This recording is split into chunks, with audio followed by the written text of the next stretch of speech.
लाठीचार्ज झालेला आहे. सकाळी लाठीचार्ज झालेला आहे. आंदोलनकर्ते संसद भवनावरती कूच करत होते, त्यांच्यावर देखील लाठीचार्ज झालेला आहे. एकीकडे सोनम वांगचुक यांना जबरदस्त. हे बघा, या देशाचा इतिहास आहे की तुम्ही आंदोलन दाबायला जाल ते आंदोलन वणव्यासारखं पसरेल.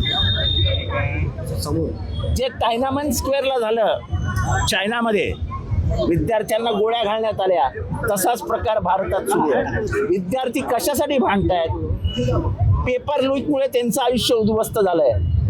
आज MPSCच्या घोटाळ्यामुळे लाखो आपल्या ग्रामीण तरुणांच्या जवळजवळ ते मृत्यूकडे ढकलले गेले. आता याच्या विरुद्ध बोलायचं नाही का?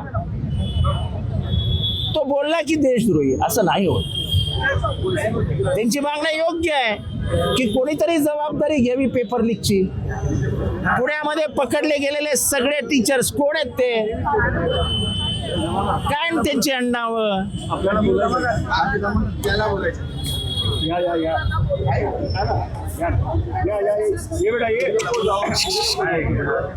काम काम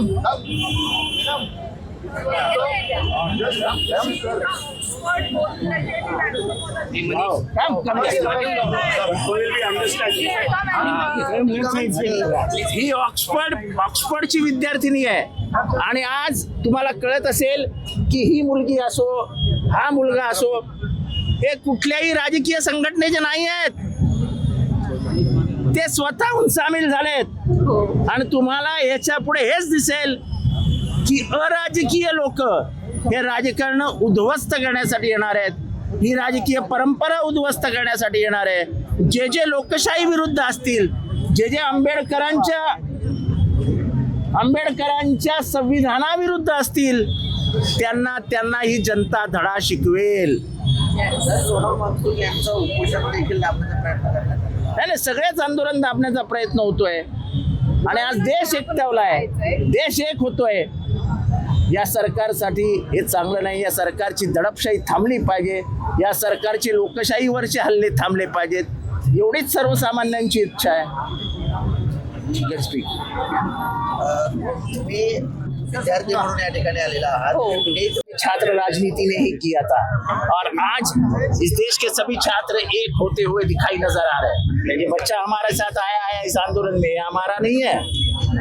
ये आप होके खुद होके ये आंदोलन में आया. ये बच्ची खुद होके आई है. ये बच्चियां जो है ये खुद होके यहाँ पे आई है. अंगार फैल रहा है. हमारे जीवन से खेलने वालों को हम क्यों बर्दाश्त करें? ऐसा इनका कहना है. और इनकी सुनी ही नहीं जाएगी तो फिर अंबेडकर के संविधान का क्या मतलब है?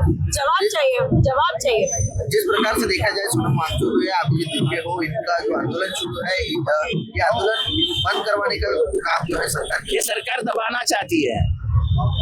ये सरकार टायनामन स्क्वेअर में जो हुआ था चायना में, वैसे हालात तयार कर रही है. ठिकाणी आंदोलन होत आहे. महाराष्ट्रातून सुद्धा काही लोक, काही जण खासदार आहेत, मात्र काही नेत्यांनी प्रतिनिधी जायची गरज आहे. मला वाटतं की कोणी काय आता बोलायची गरज नाही. विद्यार्थ्यांनी आंदोलन हातात घेतलंय.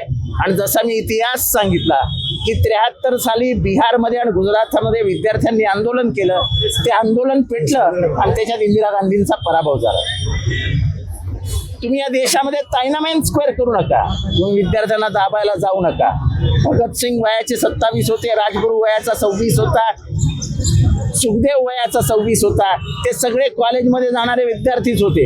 एकदा विद्यार्थ्यांच्या डोक्यात आग पसरली की ते तो कोणीही थांबू शकत. सर, सोनमवरती परिणाम होणार म्हणून कुठेतरी हे आंदोलकांना आंदोलन दाबलं जाते. कशावरती? संसदेवरती परिणाम होऊ शकते आंदोलन. अधिवेशन सुरू आहे. असं आहे की अधिवेशन वगैरे महत्वाचं नाही, तर जनमताचा जो ठिका असतो, जनमत असतं, ते दाबण्याचा प्रयत्न करू का. विद्रोह संपायला जाऊ नका. ज्याला व्हॉइस ऑफ डिसेंट म्हणतात. आम्हाला संविधानाने राईट ऑफ एक्सप्रेशन दिलेलं आहे. आम्हाला आंबेडकरांनी दिलंय. ते हिरावून घेण्याचा प्रयत्न करू नका. संविधान हातात घेण्याचा प्रयत्न कराल तर आम्ही देश हातात घेऊ. शिक्षण मंत्र्यांचा राजीनामा घेतला जाईल का वाटते? बीजेपी राजीनामा घेते काय कधी? पण मात्र आता काँग्रेसवाले राजीनामा घेणारे, हृदयामध्ये मृदुता बाळगणारे, हृदयामध्ये संवेदनशीलता बाळगणारे. बीजेपी कधी कोणाचा राजीनामा घेत सर शिक्षण मंत्री धर्मेंद्र प्रधानांनी सांगितलंय की मी राजीनामा का देऊ, कारण का पेपर तर दुसऱ्यांनी फोडलाय. बरोबर. रेप भलत्यावर होतो, मग आपण आंदोलनात कशाला उतरायचं? रेप काय माझ्यावर होतो काय?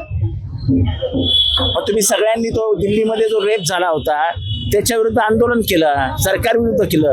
ते रेप काय त्यावेळेसच्या प्रधानमंत्र्यांनी केला होता काय? शिक्षण मंत्र्यानंतर प्रधानमंत्र्यांनी देखील राजीनामा द्यावा अशी देखील मागणी विद्यार्थ्यांकडून काल होताना बघा. अशी आग लागतच राहते. हे वेळेत थांबायची असते, चर्चा करायची असते. चर्चेलाच तुम्ही तयार नाही होणार तर हे शक्य नाही. सर सरकारचा मंत्री त्या ठिकाणी कारण त्यांना घेणं देणंच नाहीये. जनमताशी जनभावनेशी त्यांना घेणं देणंच नाहीये. सर काही विधेयक पास होणार आहे त्यामुळे लिमिटेशन त्यामुळे आमदार ते बघू, तेव्हाच्या बघू. असं आहे की त्यांना आमदार फोडाफोडी महत्वाची वाटते, पण पेपर फुटला तर त्यांना काय वाटत? हे सरकार संविधान विरोधी आहे, लोकशाही विरोधी आहे. पुन्हा याच्यावरती शिक्कामोर्तब झालेला आहे. तुम्ही बघितलं असेल, शेतकरी असतील, कुस्तीपटू असतील, महिला असतील, अनेकांनी अन्यायाविरोधामध्ये आवाज उठवण्याचा प्रयत्न केला, परंतु या सरकारने कुणाचंही ऐकलं नाही. आता एवढ्या मोठ्या प्रमाणात विद्यार्थ्यांनी आत्महत्या केल्यानंतर सरकार यांच्याशी चर्चा करेल, याच्यावरती तोडगा काढेल किंवा धर्मेंद्र प्रधानांचा राजीनामा या ठिकाणी घेतला जाईल असं वाटलं होतं, परंतु कुठल्याही प्रकारचा राजीनामा त्यांचा न घेता, त्यांची उचलबांगडी न करता, जे सोनम वांगचुक आहे त्यांची त्या आंदोलन स्तरावरून उचलबांगडी करण्याचं काम या ठिकाणी केलेलं आहे. आम्ही या ठिकाणी संदेश देण्यासाठी इथे विविध संघटना असतील किंवा विविध पक्ष असतील, आम्ही या ठिकाणी एकत्र आलेलो आहोत की हे विद्यार्थी आणि सोनम वांगचुक एकत्र असून संपूर्ण देश, संपूर्ण महाराष्ट्र आणि या ठाण्यातल्या विविध संघटना आम्ही तुमच्या पाठीशी खंबीरपणे उभा आहोत आणि तुमच्या लढ्यामध्ये आम्ही पण तुमच्या सोबत आहोत. लाठीचार्ज देखील करण्यात आलेला आहे. संसद भवनाकडे कूच करत असताना विद्यार्थ्यांवर आणि आंदोलकांवर लाठीचार्ज. बघा कसं असतं, चर्चा करायची नाही आणि कुठल्याही प्रकारचा तोडगा काढायचा नाही. मग अशा पद्धतीने विद्यार्थ्यांना कुठेतरी घाबरवण्याचा प्रयत्न करायचा, लाठीचार्ज करण्याचा प्रयत्न करायचा. म्हणजे शिका, संघटित व्हा आणि संघर्ष करा, जो बाबासाहेबांनी सांगितलेलं आहे, तर यांना ते संघटित होऊन द्यायचं नाही, संघर्षच करून द्यायचा नाहीये. म्हणजे आमचं अपयश कुठल्याही पद्धतीने तुम्ही लोकांसमोर आणायचं नाही, म्हणून अशा प्रकारची दादागिरी यांच्या माध्यमातून केली जाते. खंत वाटत आहे. आपल्यातलाच विद्यार्थी आत्महत्या करून घेतोय आणि आपले विद्यार्थी टीव्हीवरचे फोटो बघत स्टेटस ठेवत आहेत. लाज वाटले पाहिजे. मी एक विद्यार्थिनी आहे, मी पण लायब्ररीमध्ये जॉब करते. माझ्या लायब्ररीला समोरच आमची शाळा आहे, तिथे नीटचे एक्झाम चालू होते. तिथे एक एक विद्यार्थी दुरून येतोय एक्झाम देण्यासाठी, वर्षभराची मेहनत लावतोय आणि त्याला काय भेटतोय?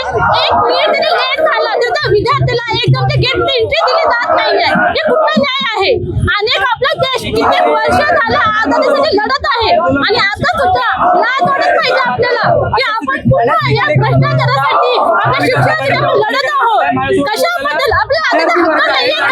आपले डॉक्टर आंबेडकर त्यांनी आपलं संविधान लिहिलेलं आहे का? म्हणून की आपल्याला आझादी मिळावी, आपण स्वातंत्र्यपणे जगलं पाहिजे म्हणून. पण आपण जगतोय का स्वातंत्र्यपणे? आपण जगत नाही आहोत. जर आपल्या शिक्षणासाठी, आपल्या हक्कासाठी आपण लढायचं असेल आणि आपण इकडे येतोय लढण्यासाठी, सरकारकडे आपण हक्क मागतोय, न्याय मागतोय, तर सरकार काय करते? वाट बघते का सरकार की आणखी विद्यार्थी मरण्याची?